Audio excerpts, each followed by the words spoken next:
ಎಲ್ಲರಿಗೂ ನಮಸ್ಕಾರಗಳು.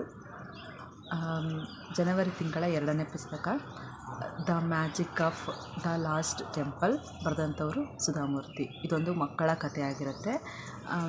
ನೋನಿ ಅಥವಾ ಅನುಷ್ಕ ಎನ್ನುವಂತಹ ಬೆಂಗಳೂರಲ್ಲಿ ವಾಸವಿದ್ದಂತಹ ಒಂದು ಹುಡುಗಿ ಹಳ್ಳಿಗೆ ಬಂದಾದ ಮೇಲೆ ಹಳ್ಳಿಯಲ್ಲಿ ಏನೆಲ್ಲ ಡಿಸ್ಕವರಿಗಳನ್ನು ಮಾಡ್ತಾಳೆ, ಹಾಗೆ ಹಳ್ಳಿಯ ಸಂಪೂರ್ಣ ವಿಚಾರಗಳನ್ನು ಅವಳು ಹೀಗೆ ಕಲ್ತ್ಕೊತಾಳೆ ಅನ್ನುವಂಥದ್ದನ್ನು ತುಂಬ ಚೆನ್ನಾಗಿ ಬರೆದಿದ್ದಾರೆ. ಈ ಒಂದು ಪುಸ್ತಕವನ್ನು ನಾನು ಓದೋದಕ್ಕೆ ತೆಗೆದುಕೊಂಡಿದ್ದು 3 ರಾತ್ರಿಗಳು. ಪುಸ್ತಕದ ಪುಟಗಳ ಸಂಖ್ಯೆ ಬಂದು 203. ಇಂಗ್ಲೀಷನ್ನು ಕಲಿಬೇಕು ಅಂತ ಇರುವಂತಹವರು ಈ ಪುಸ್ತಕವನ್ನು ಓದಿ. ಏಕೆಂತಂದರೆ ಇದರಲ್ಲಿ ತುಂಬ ಈಸಿ ಇಂಗ್ಲೀಷ್ ಇದೆ, ಓದಿ ಆರಾಮಾಗಿ ಓದಿ ಮುಗಿಸ್ಬೋದು. ಹಾಗೆ ನಾನು ಈ ಒಂದು ಪುಸ್ತಕವನ್ನು ಮಕ್ಕಳಿಂದ ಹಿಡಿದು ಎಲ್ಲರಿಗೂ ಕೂಡ ನಾನು ಸಜೆಸ್ಟನ್ನು ಮಾಡ್ತೀನಿ. ಚಿಕ್ಕವರು ಓದೋದ್ರಿಂದ ಅವರಿಗೆ ಒಂದು ನಾವೆಲನ್ನು ಓದುವಂಥ ಒಂದು ಇಂಟ್ರೆಸ್ಟ್ ಬರುತ್ತೆ. ಹಾಗೆಯೇ ದೊಡ್ಡವರು ಓದೋದ್ರಿಂದ ಅವರ ಚೈಲ್ಡ್ಹುಡ್ ಡೇಸು ನೆನಪಾಗುತ್ತೆ.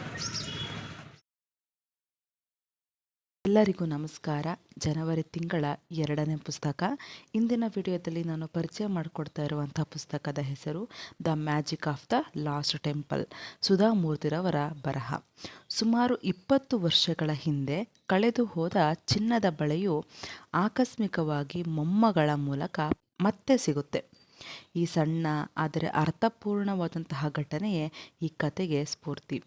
ಬೆಂಗಳೂರು ಹುಡುಗಿ ನೋನಿ, ಅಂದರೆ ಅನುಷ್ಕಾ, ಬೇಸಿಗೆ ರಜೆಯಲ್ಲಿ ತನ್ನ ಅಜ್ಜನ ಊರಾದ ಸೋಮನಹಳ್ಳಿಗೆ ಬರ್ತಾಳೆ. ಅಲ್ಲಿ ಅವಳು ಹೊಸ ಸ್ನೇಹಿತರನ್ನು ಮಾಡಿಕೊಡ್ತಾಳೆ, ಹಳ್ಳಿ ಬದುಕಿನ ಸೌಂದರ್ಯವನ್ನು ಅನುಭವಿಸ್ತಾಳೆ ಮತ್ತು ಹಲವಾರು ಹೊಸ ವಿಷಯಗಳನ್ನು ಕಲಿತಾಳೆ. ಈ ಕಥೆಯಲ್ಲಿ ಹಳ್ಳಿ ಜೀವನ, ಪ್ರಕೃತಿ, ಗಿಡಮರಗಳು, ಸಂಸ್ಕೃತಿ ಮತ್ತು ಇತಿಹಾಸವನ್ನು ಸುಧಾಮೂರ್ತಿರವರು ತುಂಬ ಸರಳವಾಗಿ ಮತ್ತು ಸುಂದರವಾಗಿ ವಿವರಿಸಿದ್ದಾರೆ. ಅಜ್ಜಿ ಹೇಳುವ ದಂತಕಥೆ ಮತ್ತು ಅಜ್ಜ ಹೇಳುವ ಐತಿಹಾಸಿಕ ಕಥೆಯಲ್ಲಿ ಬರುವ ಒಂದು ರಹಸ್ಯಮಯ ಸ್ಟೆಪ್ ವೆಲ್ಲನ್ನು ನೋನಿ ಹೇಗೆ ಕಂಡುಕೊಳ್ತಾಳೆ ಅನ್ನೋದನ್ನು ನೀವು ಈ ಪುಸ್ತಕವನ್ನು ಓದಿ ತಿಳ್ಕೊಳ್ಬಹುದು. ಅತ್ಯಂತ ಸರಳ ಇಂಗ್ಲೀಷ್ ಭಾಷೆಯಲ್ಲಿ ಬರೆಯಲ್ಪಟ್ಟಿರೋದ್ರಿಂದ ಈ ಪುಸ್ತಕ ಮಕ್ಕಳು ಮತ್ತು ಎಲ್ಲ ವಯಸ್ಸಿನವರಿಗೂ ಕೂಡ ಸೂಕ್ತವಾಗಿದೆ. ನಾನು ಈ ಪುಸ್ತಕವನ್ನು ಖಂಡಿತವಾಗಿ ಶಿಫಾರಸು ಮಾಡ್ತೀನಿ. I recommend this book to everyone. Video ನಿಮಗೆ ಇಷ್ಟ ಆದರೆ ಲೈಕ್ ಮಾಡಿ, ಶೇರ್ ಮಾಡಿ ಮತ್ತು ಚಾನಲ್ಗೆ ಸಬ್ಸ್ಕ್ರೈಬ್ ಆಗೋದನ್ನು ಮರೆಯಲೇಬೇಡಿ. ಮುಂದಿನ ಪುಸ್ತಕದ ರಿವ್ಯೂನಲ್ಲಿ ಮತ್ತೆ ಬರ್ತೀನಿ. ಅಲ್ಲಿವರೆಗೂ ಎಲ್ರಿಗೂ ನಮಸ್ಕಾರ.